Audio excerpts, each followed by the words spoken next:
not 100%. The capping of interest rates was to help people who borrow to not get exploited by this banking system that we've had before the rule became law, the bill became law. Now, obviously, when there's new legislation and people are trying to adjust, sometimes we have teething problems, which is what Kenya is currently experiencing.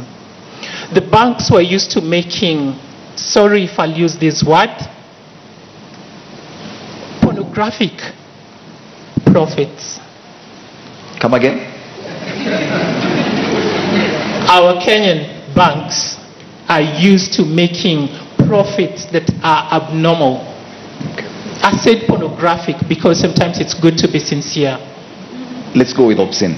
I totally agree, but I'm disappointed because what they have been doing is looting Kenyans through those interest rates which were obnoxious. Now, the profits they're making today are acceptable. They are within range. They're still able to do business. The only thing they have not accepted is that that's the new normal.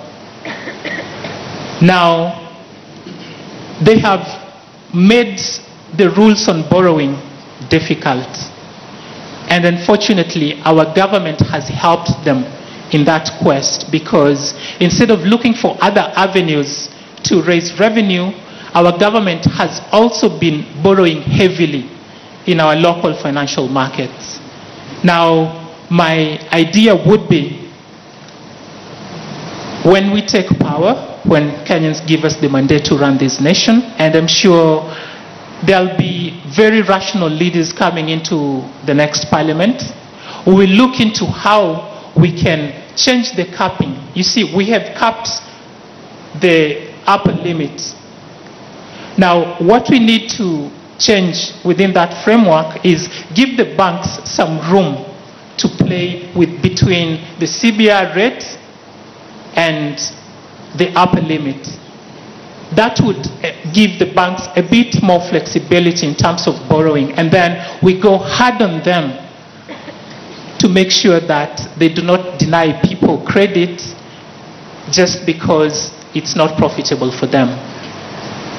But what does that mean, going hard on them? Because what this cap has done with banks trying to survive is deny many Kenyans loans because of the risks involved. So what do you mean when you say go hard on banks? We will look to institute regulations that tax money that lies idle, that's just kept there, maybe for speculative purposes. When banks hold money and not give it out because they don't think the customers are creditworthy, we will have in place rules that actually make it expensive for banks to just hold money that they should otherwise be lending out. All right, let's get to the audience now.